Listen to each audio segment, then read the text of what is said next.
हिंदू बेटी को बिना शादी संस्कार के किसी गैर पुरुष के साथ रहने की अनुमति दे दोगे? यदि उसके साथ कोई मिस हैपनिंग हो गई, उसके बच्चे को तो आप अधिकार देने की बात कर रहे हो, मगर उस बिटिया का जीवन नरक में रहेगा, उसके लिए कोई प्रावधान नहीं है।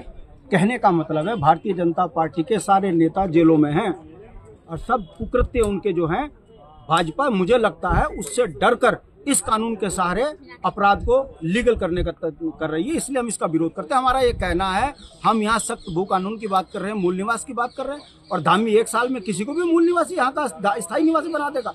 नहीं होगा स्वीकार, आप यूसीसी लेकर आइए। हमारी इन दो धाराओं में बिल्कुल सख्त विरोध है, इसके लिए हम जनमत तैयार करेंगे। आज तो यहाँ से शुरुआत है और भाजपा की डर देख लीजिएगा कि कैसे छोड़कर एकदम हमको यहाँ पर अरेस्ट करके ले आई। तो क्या हम गाँव में नहीं जाएंगे? पंचायत स्तर पर हम इसको जागरूकता फैलाएंगे, हस्ताक्षर अभियान चलाएंगे, और ये 2 कानून में जो है इसको परिवर्तन यदि दामी नहीं करेगा तो जन आंदोलन खड़ा होगा। हम यूसीसी के विरोधी नहीं है, हम ये कहते हैं लिविंग रिलेशन खत्म कीजिए और 1 साल में कोई यहाँ का अस्थायी निवासी कैसे बन सकता है। ये तो हमारे ऊपर बहुत बड़ा कुठाराघात है। 64 लाख लोगों का ये राज्य था, 1 करोड़ 35 लाख हमारी छाती पे बैठा दिए। मैं पूछना चाहता हूँ कौन है ये धामी को जिताने वाले पासवान जैसे? नहीं स्वीकार किए जाएंगे। भाजपा यूकेडी से डरी है तभी गिरफ्तार कर रही है हमको। हम डरते नहीं है, मुलायम सिंह से नहीं डरे। 42 से ज्यादा शहादत देके राज्य लिया है।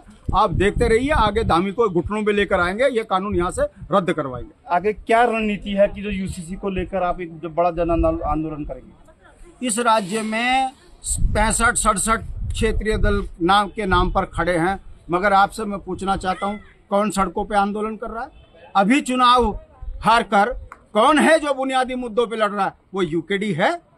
अगर किसी ने पर्वतीय मूल के लोगों को गाली दी है तो यूकेडी ने थाना घेरा है, उस पर मुकदमा लगाया।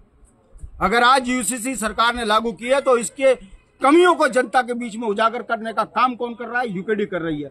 कौन गिरफ्तारी दे रहा है? और ये जिस तरीके से पासवान बाहर के लोगों को यहाँ बसाने का बात कर रहे हैं, हम इसका कट्टर विरोध करते हैं। और हमारा ये मानना है यूसीसी देवभूमि की संस्कृति पर एक बहुत बड़ा हमला है, यह स्वीकार नहीं होगा। खासकर हिंदू समाज इसे कतई स्वीकार नहीं करेगा। धामी जी इसीलिए डर के पुलिस का सहारा ले रही है।